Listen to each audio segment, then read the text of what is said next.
ತನ್ನ ಸಾಹಸವನ್ನು ಪ್ರದರ್ಶನ ಮಾಡಿದ ರಾಮ ನಿನ್ನನ್ನು ಕಂಡಾಗ ಪಠಮಾನವಪತಿ ಯಾಕೆ ಉದ್ಗಾರ ಅಂತ ಅರ್ಥ ಆಗಲಿಲ್ಲ. ಪಠ ಎನ್ನುವುದಕ್ಕೆ ಅರ್ಥ ಬಿರುಕು ಎನ್ನುವುದೊಂದು ಹಾಗೂ ಹೌದು. ರಾಮ ಸೇನೆಯಲ್ಲಿ ಅಲ್ಲದಿದ್ದರೂ ರಾಮನ ಬದುಕಿನಲ್ಲಿ ಬಿರುಕು ಎಷ್ಟರ ಮಟ್ಟಿಗೆ ತಂದು ಕೊಟ್ಟಿರುವ ಹಾಗೆ ಯೋಚನೆ ಮಾಡಿದ್ರೆ ಬದುಕನ್ನು ಕಟ್ಟಿಕೊಳ್ಳುವುದೇ ಕಷ್ಟ. ಅಷ್ಟರ ಮಟ್ಟಿಗೆ ಬಿರುಕು ಸಹೋದರ ಬಾಂಧವ್ಯದಲ್ಲಿ ಬಿರುಕು ಕಾಣುವವರ ಕಣ್ಣಿಗೆ ಕಂಡಿತ್ತು ಎನ್ನುವ ಹಾಗೆ ಪಟ್ಟಾಭಿಷೇಕದ ವಿಷಯ ಅಲ್ಲಿಗೂ ಮುಗಿಲಿಲ್ಲ. ದಾಂಪತ್ಯದಲ್ಲಿಯೂ ಬಿರುಕು ಬಂತು. ಹೆಂಡತಿಯನ್ನು ಕಳೆದುಕೊಳ್ಳಬೇಕಾದ ಪರಿಸ್ಥಿತಿ. ಅದೆಲ್ಲವೂ ಆದದ್ದು ಹೇಗೆ ನಮ್ಮವರಿಗೆ ಬಿರುಕು ಶೂರ್ಪನಖೆಯ ನಾಸಛೇದನ ಮಾಡಿದೆ, ಲಂಕೆಗೆ ಅವಮಾನ ಮಾಡಿದೆ. ಶೂರ್ಪನಖೆ ದೇಹದ ಅಂಗದಲ್ಲಿ ಬಿರುಕು ತಂದ ಕಾರಣ ನಿನ್ನ ದಾಂಪತ್ಯದಲ್ಲಿ ಬಿರುಕನ್ನು ನೀನೇ ತಂದುಕೊಂಡ ಹಾಗಾಯಿತು. ಸರಿ, ಅಲ್ಲಿಗೂ ಮುಗಿಲಿಲ್ಲ. ಬಿರುಕನ್ನು ಸರಿ ಮಾಡಿಕೊಳ್ತೇನೆ ಎನ್ನುವ ಕಾರಣಕ್ಕಾಗಿ ಇಲ್ಲಿಯವರೆಗೆ ಬಂದು ಮೇಘನಾಥನ ಮಾಯೆಯನ್ನು ದೂರ ಮಾಡಿದ ಎಂಬಲ್ಲಿಗೆ ವಿಜಯ ನಿನಗಾಗ್ತಿರುವ ಹಾಗೆ ಭಾವಿಸಬೇಡ. ಶಿವಾನುಗ್ರಹ ಬ್ರಹ್ಮಾನುಗ್ರಹ ಎಲ್ಲವನ್ನ ಹೊಂದಿದವನು ನಾನು. ಮಾಯಕದ ಆಟವನ್ನು ಪ್ರಾರಂಭ ಮಾಡಿ ಹೊರಟರೆ ಇನ್ನೂ ಮಾಯಕವನ್ನು ಪ್ರಾರಂಭ ಮಾಡುವ ಸಾಮರ್ಥ್ಯ ಇಂದ್ರಜಿತನಲ್ಲಿ ಉಂಟು. ವೇದಿಸ್ತೀಯಾ?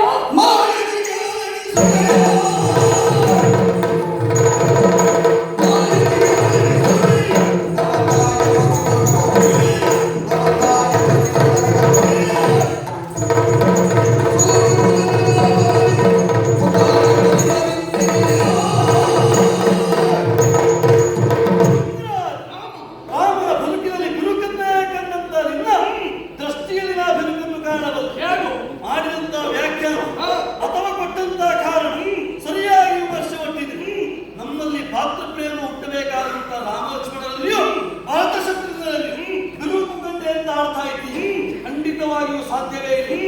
ನನ್ನ ಜೊತೆಯಾಗಿ ಬಂದಂತ ತತ್ವನಾದಂತ ಲಕ್ಷ್ಮಣ ಅನುಸರಿಸಿ ಬಂದವನಿದ್ದಾನೆ. ಮಾತೃಪ್ರೇಮವನ್ನು ಲೋಕಕ್ಕೆ ತೋರಿಸಿದವನಿದ್ದಾನೆ. ಭರತ ನಾಮಕರನ್ನ ತಮ್ಮ ನನ್ನ ಪಾದುಕೆಯನ್ನು ನಿಲ್ಲಿಸಿ ಈಗಾಗ ಜಟಾವಂಕಧಾರಿಯಾಗಿ ನಂದಿ ಗ್ರಾಮದಲ್ಲಿ ತ್ಯಾಗಿಯಂತೆ ಬರುತ್ತಾ ಇದ್ದಾನೆ. ಅದನ್ನು ಮಾತೃಪ್ರೇಮ ಅಂತ ಆಡಬೇಕಾದ್ರೆ ಬಿರುಕು ಅಂತ ಆಡೋದಕ್ಕಿಲ್ವೇ? ಹಾಗಲ್ಲ, ಕಾಣುವವರ ಕಣ್ಣಿಗೆ ಬಿರುಕು. ಕಾರಣ ಏನು ಕೇಳಿದ್ರೆ ರಾಮ ಪಟ್ಟಾಭಿಷೇಕ ಕೈಕೆಯ ಮನಸ್ಸನ್ನು ಒಡೆಯುವ ಹಾಗೆ ಮಾಡ್ತದೆ ಅಂತಂದ್ರೆ ರಾಮ ಇದ್ದದ್ದು ಬಿರುಕು ಅಂತ ಆಯ್ತಾ ಇಲ್ಲ. ಖಂಡಿತ ಅದುವೇ ಪರಿಣಾಮವಾಗಿ ಏನಾಯಿತು? ರಾಮನಿಗೆ ಪಟ್ಟ ತಪ್ಪಿರಬಹುದು. ಲೋಕದಲ್ಲಿ ರಾಮ ಮಾನಿಸುವಾಗ ಹೇಗೆ ಕೇಳಿದ್ರೆ ಪಿತೃವಾಕ್ಯ ಎನ್ನುವಂತ ವಿಶೇಷವನ್ನು ಅನುಸರಿಸಿದ್ದರೆಂದರೆ ಲೋಕವೇ ಮಾನಿಸಲ್ಪಟ್ಟಿತು ಎನ್ನುವರಿಗೆ ಲೋಕಕ್ಕೆ ಬಿರುಕು ಕಾಣಲಿಲ್ಲ. ಮತ್ತೆ ನೀ ಆಡಿದ ಹಾಗೆ ಹೆಂಡತಿಯಲ್ಲಿ ಬಿರುಕು ಬಂತು. ಬಿರುಕು ಬಂದದ್ದಲ್ಲ, ಬಿರುಕು ಭರಿಸುವ ಹಾಗೆ ಮಾಡಿ ಅದಕ್ಕೆ ಮೂಲ ಕಾರಣ ಯಾವುದು ಕೇಳಿದ್ರೆ ನೀವು ಆಶ್ರಯಿಸಿದಂತ ಮಾಯಿ. ಆ ಆಶ್ರಯಿಸಿದಂತ ಮಾಯನ್ನಾದರೂ ತೆಗೆಯುವುದರ ತನ್ಮೂಲಕವಾಗಿ ಪಡೆಯುವುದರ ತನ್ಮೂಲಕವಾಗಿ ನಾವು ಬಂದು ನಿಂತವರಿದ್ದೇವೆ ನಿಮ್ಮ ಅಲಂಕಾರಗಳನ್ನು. ಎಲ್ಲಿಯವರೆಗೆ ಕೇಳಿದ್ರಿ ನೀವೇ ಆಡಿದ ಹಾಗೆ ಶೂರ್ಪನಖೆಯ ಮೂಗಿನಲ್ಲಿ ಒಂದು ಬಿರುಕು ಬಂತು ಅಥವಾ ದೇಹದ ಅಂಗದಲ್ಲಿ ಒಂದು ಬಿರುಕು ಬಂತು. ಯೋಚನೆ ಮಾಡಿ ನೋಡಿ, ಮಾಯದ ಮೂಲಕವಾಗಿ ಸರ್ವಸಿದ್ಧಿಯನ್ನು ಪ್ರಾಪ್ತಿಸಿಕೊಳ್ತೇನೆ ಅಂತ ಆಡುವ ನಿಮಗೆ ಒಂದು ಶೂರ್ಪನಖೆ ಮೂಗು ತರುವುದಕ್ಕಾಯಿತು?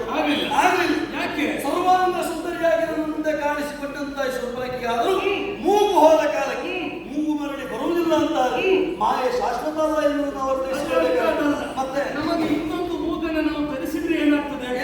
ಮುಖ್ಯವಾಗಿ ಇದ್ದ ಮೂಗು ಅಂತ ಆಗುದಿಲ್ಲ. ಕೃತಕ ಸೇರ್ಪಡೆ ಎಂತಾಗ್ತದೆ? ನಾವು ನಮ್ಮಲ್ಲಿ ಸೇರ್ಪಡೆಗೆ ಅವಕಾಶ ಇಲ್ಲ.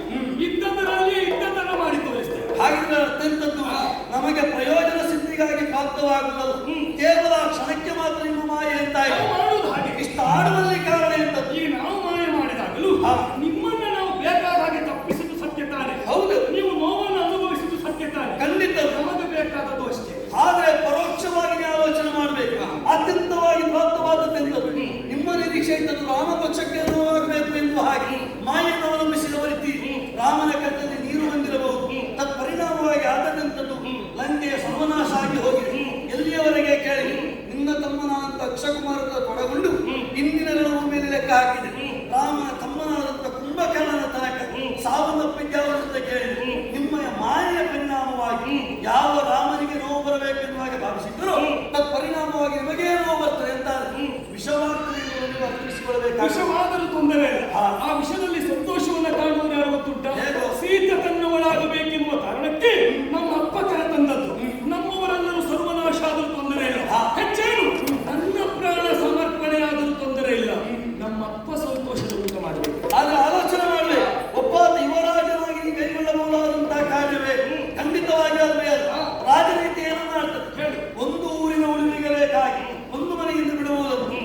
ರಾಜ್ಯದ ಉಳಿವಿಗೆ ಬೇಕಾಗಿ, ಒಂದು ಊರನ್ನೇ ಜಯಿಸುವುದಂತೆ, ಒಂದು ದೇಶದ ಉಳಿವಿಗೆ ಬೇಕಾಗಿ ಒಂದು ರಾಜ್ಯವನ್ನು ತರಿಸುವುದಂತೆ ಎಂಬ ನ್ಯಾಯನ ಆಲೋಚನೆ ಮಾಡಿದ್ರು. ಒಬ್ಬ ಯುವರಾಜನಾಗಿ ನೀ ಕೈಗೊಳ್ಳಬೇಕಾದಂತ ಕಾರ್ಯ ಎಂತದ್ದು? ನಿನ್ನಪ್ಪ ಮಾಡಿದ ದೌಷ್ಟ ಕೃತ್ಯಕ್ಕೆ ಬೇಕಾಗಿ ಅವನನ್ನು ತ್ಯಜಿಸುವುದಕ್ಕೆ ಮನ ಮಾಡಬೇಕಾಗಿ. ಯಾಕೆ? ಕೇವಲ ತಂದೆಗೆ ಮಗನಾಗಿ ಮಾತ್ರ ಇನ್ನ ವ್ಯವಹಾರ. ಇಲ್ಲಿಗೆ ಯುವರಾಜ ಎಂಬುದನ್ನು ಮನಗೊಳ್ಳಬೇಕಾಗುತ್ತದೆ. ರಾಕ್ಷಸ ಸಂಸ್ಕೃತಿ ಉಳಿವಿಗೆ ಬೇಕಾಗಿ ಅದರ ನಾಯಕನಾದಂತಾನೆ ತೊಡಗಿಸಿಕೊಳ್ಳುವಲ್ಲಿ ತಪ್ಪು ಹೆಜ್ಜೆ ಇಟ್ಟಿದ್ದೀರಿ ಎನ್ನುವುದು ಸ್ಪಷ್ಟವಾಗಿದೆ. ಅದೇ ಯೋಚನೆ ಮಾಡೋದ್ರೆ ನೀನು ಒಂದು ಕೆಲಸ ಮಾಡಬಹುದಿತ್ತು. ಹೇಗೆ? ಸಾಕೇತದ ಸರ್ವರು ಬಯಸಿದ ಹೇಗೆ ರಾಮರಾಜ್ಯ ಆಡಬೇಕು, ಸರಿ, ಅಯೋಧ್ಯೆಯ ಪೀಠವನ್ನ ರಾಮ ಏರಬೇಕೆನ್ನುವ ಹಾಗೆ ನೀನು ಅದೇ ಆಸೆಯಿಂದ ಪೂರೈಸಿದಾದರೆ ಮಾತು ಕೊಟ್ಟ ದಶರಥನನ್ನ ತಿರಸ್ಕಾರ ಮಾಡಿ ಪೀಠ ನೀನೇರಬೇಕಾಗಿತ್ತು. ಯಾಕೆ ಇರಲಿಲ್ಲ? ಖಂಡಿತವಾಗಿ ಈ ಕಾಲಕ್ಕೆ ಅಯೋಧ್ಯೆಯ ಪೀಠ ಯಾರದ್ದು ಕೇಳಿ ರಾಮನಂತೆ ಆಗಿದೆ. ಆದರೆ ನಾವು ಸೂಕ್ಷ್ಮವಾಗಿ ಆಡಿದ್ದೇವೆ. ರಾಮನದಾದ್ರೂ ಆಳಿದ ಪಾದುಕೆಯನ್ನು ಇರಿಸಿಕೊಂಡು ಶಾಸನವಾಗಿ ಮಾಡ್ತಾರೆ ಅಂತಾರೆ. ಅದು ಯಾವ ಕಾಲಕ್ಕೂ ರಾಮರಾಜ್ಯವೇ ಆಗಿರ್ತದೆ. ಪೀಠಾರೋಹಣ ನಿನಗೆ ಪೀಠಾರೋಹಣ ಆಗಲಿಲ್ಲ. ನನ್ನ ಪಾದುಕೆಯಾಗಿದೆ. ಅರ್ಥ ಎಂತದ್ದು?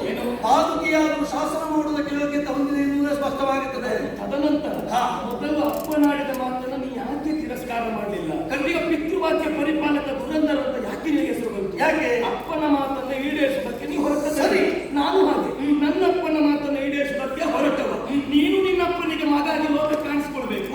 ನಾನು ನನ್ನಪ್ಪನ ಮಗನಾಗಿ ಹೋರಾಟ ಆದ್ರೆ ಆಲೋಚನೆ ಮಾಡಬೇಕು. ಅಪ್ಪ ಮಕ್ಕಳೊಳಗೆ ವೈರುಧ್ಯ ಬರಕೂಡದು. ನನ್ನಪ್ಪ ಮಾಡುವಂತ ಯಾವ ಪಿತೃವಾಕ್ಯ ಉಂಟು ಅದರಿಂದ ಲೋಕರಕ್ಷಣೆಯಾಗುತ್ತೆ ಅಥವಾ ವಿಶೇಷವಾಗುತ್ತದೆ ಎನ್ನುವುದರಿಂದ ತೊಡಗಿಸಿಕೊಂಡವರಿದ್ದೇವೆ. ಅದೇ ನಿನ್ನಪ್ಪ ಮಾಡಿದ ಕಾರ್ಯ ತಪ್ಪು ಎನ್ನುವುದನ್ನು ಒಂದು ಕಾಲಕ್ಕೆ ನೀನೇ ಆಡಿಯಲ್ಲಿ ಯಾವುದು ಪರಸತಿಯನ್ನು ತಂದು ಅನ್ಯಾಯ ರಾಜಸಖ್ಯ ಅನ್ಯಾಯ. ಅದರ ಅರ್ಥ ಏನು? ನೀವು ಕದ್ದು ತರುವುದು ಬೇಡ ಇತ್ತು, ನಾವೆಲ್ಲ ಇತ್ತು ಹೊಡೆದು ತರಬಹುದಿತ್ತಿರುವ ಹಾಗೆ. ಆದ್ರೆ ಮುಂದಿನ ವಾಕ್ಯವನ್ನು ನಾ ಗಮನಿಸಿದ ಕಾಲಕ್ಕೆ ನನಗೆ ಬಂದಂತ ವಿಭೀಷಣನೆ ಆಡಿ ತಮ್ಮ ಮೇಲೆ ಇನ್ನೇನ ಮಾಡು ಎಂತದ್ದು ಇಂಥದ್ದೊಂದು ಕೃತ್ಯ ಆಗಿ ಹೋಗಿದೆ. ಎಲ್ಲಿಯಾದ್ರೂ ನಾವು ಬಿಟ್ಟೆವಂತಾದ್ರೆ ಹೆದರಿರುವಂತಾದ್ರೆ ನಿಂದನೆಗೆ ಒಳಪಡಬೇಕಾಗುತ್ತದೆ. ಅದರ ಅರ್ಥ ಏನು? ನಿಂದನೆಗೆ ಹೆದರಿಗೆ ನೀವು ಮಾಡಿದಂತ ಕೈಂಕರ್ಯ ಹಾಗಾದ್ರೆ ಸಾಧುವಾದದ್ದು. ಒಬ್ಬ ಅದರ ನಿಂದನೆಗೆ ಬೇಕಾಗಿ ಪ್ರಜಾ ಪರಿವಾರವನ್ನೇ ಬಲಿ ಕೊಡ್ತಾನೆ ಅಂತ ಅವನು ಮೂರ್ಖ ಅಂತ ಆಡಬೇಕಾಗಿ ಬೆಳೆಸಿದ್ದೆ ನಮ್ಮನ್ನ ಸಂರಕ್ಷಣೆ ಮಾಡಿಕೊಳ್ಳುವುದಕ್ಕಾಗಿ. ಈ ದೇಶದಲ್ಲಿರುವ ಸೈನಿಕರ ಸತ್ತರಿರುವ ಕಾರಣಕ್ಕೆ ಅವರ ಸಾಲಿಗೆ ನಾವು ಹೊರಟಿದ್ದೇವೆ ಎಂದು ಅರ್ಥ ಅಲ್ಲ. ಅವರು ಹೋರಾಟಕ್ಕೆ ಇರುವುದು ನಮ್ಮ ಉಳಿಸುವುದಕ್ಕಾಗಿ. ಒಂದು ಗಾದೆ ಕೇಳಿದ್ದೀನಿ ಹೇಳು, ಕೆಟ್ಟ ಗಿಡವೇ ಅದು ಕೆಟ್ಟ ಕೈಯಿಂದ ಕೀಳಕೊಡುವಂತ ಶಾಸ್ತ್ರ ಉಂಟು. ಅಂಥದ್ರಲ್ಲಿ ನಿನ್ನ ಸೈನಿಕರ ಸಾವಿಗೆ ನೀನೇ ಕಾರಣನಾಗಿದೆ ಅಥವಾ ನಿನ್ನಪ್ಪ ಕಾಮ ಕಾರಣ ಆಗುತ್ತದೆ ಅಂತಾರೆ. ಗೆಲ್ಲುವುದಕ್ಕೆ ಬಳಸುವ ಯುಕ್ತಿ ಯಾವುದು? ಮಾಯವೋ ಮಾರವೋ ಮಾತವು ಯಾವುದೇನು ಹೆಚ್ಚೇರು ಮೋಡದ ಮರೆಯಲ್ಲ. ತಾಯ ಗರ್ಭ ಸೇರಿದ್ರು ಸಳದು ತಂದನು ರಾಮ.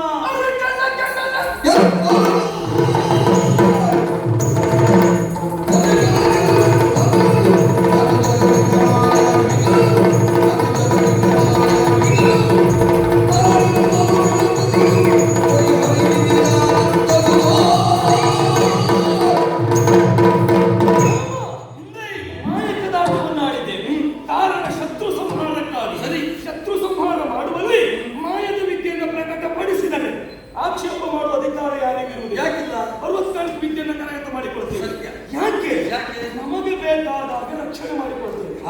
ಆಯುಧವನ್ನು ಹೊರೆಯಲ್ಲಿ ಇರಿಸಿಕೊಂಡಿದ್ದೇವೆ ಎನ್ನುವ ಕಾರಣಕ್ಕೆ ಆಯುಧ ಇನ್ನೊಬ್ಬರನ್ನ ಕಡಿಯುವುದಕ್ಕೆ ಇದ್ದದ್ದಲ್ಲ, ನಮ್ಮನ್ನ ರಕ್ಷಣೆ ಮಾಡಿಕೊಳ್ಳುವುದಕ್ಕೆ ಇದ್ದದ್ದು.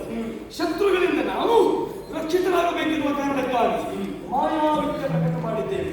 ಇದು ಅಥರ್ವಣ ವಿದ್ಯೆಯ ಒಂದು ಭಾಗ.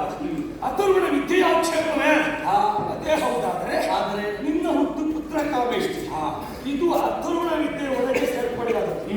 ಈಗ ರಾಮನ ಹುಟ್ಟು ಇವತ್ತಕ್ಕೊಂದು ಆಕ್ಷೇಪತ್ತಾಗಬೇಕು ತಾನೆ. ಇಂದ್ರಜಿತ್ತು ಎರಡನ್ನೂ ಒಂದೇ ದೃಷ್ಟಿಕೋನದಲ್ಲಿ ಕಾಣುವುದಕ್ಕಾಗುವುದಿಲ್ಲ. ಭಿನ್ನ ವ್ಯತ್ಯಾಸವನ್ನು ಗುರುತಿಸಬೇಕಾಗುತ್ತದೆ. ನೀನೇ ಆಡಿದ ಹಾಗೆ ಕ್ಷತ್ರಿಯರಿಗೂ ಶೈನಾದಿ ಯಾಗಗಳ ಮೂಲಕವಾಗಿ ಶತ್ರುಗಳನ್ನು ಗೆಲ್ಲುವುದಕ್ಕೆ ಆಸ್ಪದ ಉಂಟು. ಹಾಗೆ ನೀವು ಸಾಧುವ ಕೇಳಿ ಖಂಡಿತವಾಗಿಯೂ ಸಾಧುವಾದಂತ ಮಾರ್ಗ ನೀ ಆಡಿ ನಾವು ಹುಟ್ಟಿದಂತ ಪುತ್ರ ಕಾಮೇಷ್ಟಿಯು ಅಥರ್ವಣ ವೇದದಲ್ಲೇ ಇದ್ದದ್ದು ವೇದ ಪದಾರ್ಥವೇವಾದದ್ದು ಎನ್ನುವುದರಿಂದ ಅಸಾಧುವಾಗುವುದಕ್ಕಿಲ್ಲವೇ. ಕಾರಣ ಏನು? ಯಾಗದ ಪರಿಣಾಮವನ್ನು ಫಲಿತಾಂಶವನ್ನು ಮೂರು ವಿಧವಾಗಿ ವಿಂಗಡಿಸಿದ್ದಾರೆ. ಒಂದು ತನಹಿತವಾಗಬೇಕು, ಲೋಕಕ್ಕೆ ಯಾವ ಪರಿಣಾಮವನ್ನು ಕೊಡಕೂಡದು. ಎರಡನೇ ಪರಿಣಾಮ ಏನು ಕೇಳಿದ್ರು ತನಹಿತವಾಗಬೇಕು, ಲೋಕಕ್ಕೂ ಹಿತವಾಗಬೇಕು. ಮೂರನೇ ಮಾರ್ಗ ಯಾವುದು ಕೇಳಿದ್ರು ತನಹಿತವಾಗಬೇಕು, ಲೋಕಕ್ಕೆ ಹಿತವಾಗಬೇಕು. ಹಾಗಿದ್ರೆ ನನ್ನಪ್ಪ ಮಾಡಿದಂತ ಪುತ್ರ ಕಾಮೇಷ್ಟಿಯಿಂದ ಯಾರಿಗೂ ಹಿತವಾದದ್ದಿಲ್ಲ.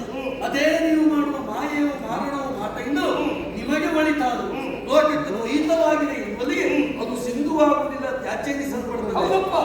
ನಾವು ನಮಗೆ ಬೇಕಾಗಿ ಬಳಸಿಕೊಳ್ಳ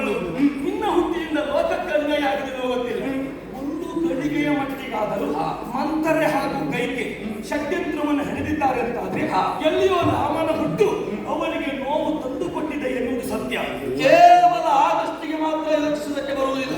ಯಾಕೆ ಒಬ್ಬಾತನ ಹುಟ್ಟು ಕೆಟ್ಟದ್ದೋ ಒಳ್ಳೆಯದು ಎಂದು ನಿರ್ಣಯಿಸುವುದು ಮಾನುಷ ವಿದ್ಯೆಯಲ್ಲ. ಅದಕ್ಕೂ ಮೀರಿದಂತ ಋಷಿಮುನಿಗಳು ಮಾಡಿಸಬೇಕಾಗುತ್ತದೆ. ಅಗತ್ಯರಂತವರು ಆಡಿದ್ದಾರೆ, ವಸಿಷ್ಠರಂತವರು ಆಡಿದ್ದಾರೆ, ವಿಶ್ವಾಮಿತ್ರರಂತವರು ಆಡಿದ್ದಾರೆ, ಶರಣ್ಯರಂತವರು ಆಡಿದ್ದಾರೆ. ಯಾರು ನನ್ನ ಹುಟ್ಟನ್ನು ಕೆಟ್ಟದ್ದು ಅಂತ ಆಕ್ಷೇಪ ಮಾಡಿಲ್ಲ ಎನ್ನುವುದಕ್ಕೆ ಮಂಥರೆ ಆಡಿದ್ದಕ್ಕೋ ಕೈಕೆ ಆಡಿದ್ದಕ್ಕೋ ನಾವು ದೊಡ್ಡ ಪ್ರಮಾಣ ಕೊಡಬೇಕು ಅಂತಿಲ್ಲ. ಆಗ ಒಂದು ಯಾವ ದೊಡ್ಡ ಪ್ರಮಾಣ ಕೊಡಬೇಕಾದದ್ದು ಕೈಕೆಯ ಮಾತಿಗೆ ಮಂಥರೆಯ ಮಾತಿಗೆ. ಪಟ್ಟಾಭಿಷೇಕ ಮುಹೂರ್ತ ನಿರ್ಣಯ ಮಾಡಿದ್ಯಾರು? ಯಾರು? ವಸಿಷ್ಠರು ಮಾಡಿದ್ರು. ಹಾಗಾದ್ರೆ ಋಷಿ ನಿರ್ಣಯದಂತೆ ಹೋಗುದಾದ್ರೆ ವಸಿಷ್ಠರ ನಿರ್ಣಯದಂತೆ ಪಟ್ಟಾಭಿಷೇಕ ಆಯಿತು. ಮಂಥರೆ ಹಾಗೂ ಕೈಕೆಯ ಮಾತೆ ನೆರವೇರಿತು ಎಂಬಲ್ಲಿಗೆ ಯಾರದ್ದು ಎಲ್ಲಿ ಹೇಗೆ ಪ್ರಕಟ ಆಗಬೇಕೆನ್ನುವಾಗ ಬಯಸ್ತಾರು ಅಲ್ಲಿ ಅದು ಹಾಗೆ ಆಗ್ತಿರುವುದಕ್ಕೆ ಕಾರಣ ನಿನ್ನ ಬದುಕು ಪ್ರಕಟ ಆಗುವಲ್ಲಿ ಉದ್ದೇಶ ಎನ್ನುವುದನ್ನು ಗಮನಿಸಬೇಕಾಗುತ್ತದೆ. ವಸಿಷ್ಠರಾದರು ಸಾಧು ಅಂತ ಆಡಿದರು, ಖಂಡಿತವಾಗಿರುವುದು ಅವರ ಬಯಕೆ ಇದ್ದದ್ದು ವರರೂಪವಾಗಿ ಪ್ರದತ್ತವಾಗುತ್ತದೆ ಅಂತ ಅದು ಸಾಧುವಾಗುವುದಲ್ಲ, ಸಿಂಧುವಾಗುವ ಮಾರ್ಗ ಅಲ್ಲ ಎನ್ನುವುದನ್ನು ಗಮನಿಸಬೇಕಾಗುತ್ತದೆ. ಅದೇ ಹೌದು ಅಂತಾಗಿತ್ತು. ನೇರವಾದ ಬಯಕೆ ನಿಲ್ಲಿಸಬೇಕಾಗಿತ್ತು. ನೇರವಾದ ಬಯಕೆ ನಿಲ್ಲಿಸುವಲ್ಲಿ ಕೈಕೆಯಾದರೂ ಮುಂದುವರಿಲ್ಲ ಅಂತಾರೆ. ಅದು ಸಾಧುವಾದ ಮಾರ್ಗ ಅಲ್ಲ, ಅಥವಾ ಪರೋಕ್ಷವಾಗಿ ನಡೆಸಿಕೊಂಡ ಮಾರ್ಗ ಅಂತ ಒಪ್ಪಬೇಕಾಗಿದೆ. ನೇರವಾದ ಮಾತನ್ನು ಹೇಳುವುದಕ್ಕಾಗದೇ ಇದ್ದದಲ್ಲ, ಆ ಸಮಯಕ್ಕೆ ಹೇಳಿದ ವಿರೋಧಗಳು ಎಷ್ಟು ಬರ್ತದೆ ಎನ್ನುವುದು ಹೇಳುವುದಕ್ಕಾಗುದಿಲ್ಲ. ಸರಿ, ಇನ್ನೊಂದು ಚಕ್ರವರ್ತಿಯ ಮಾತು ಚಕ್ರವರ್ತಿಯ ಉಳಿಸಿಕೊಳ್ಳಬೇಕು. ಇದು ಅವರ ಷಡ್ಯಂತ್ರ ಆಗಿತ್ತು. ಇವತ್ತು ಮಾತ್ರ ಹಾಗಲ್ಲ. ಯುದ್ಧದಲ್ಲಿ ನಾನು ಪ್ರಕಟಗೊಳ್ಳುವರ ಕಾರಣ ಕೇವಲ ಮೇಘನಾದ ಒಬ್ಬನಲ್ಲ, ಮೇಘನಾದ ಜನ್ಮಕ್ಕೆ ಕಾರಣಕರ್ತನಾದ ನಮ್ಮ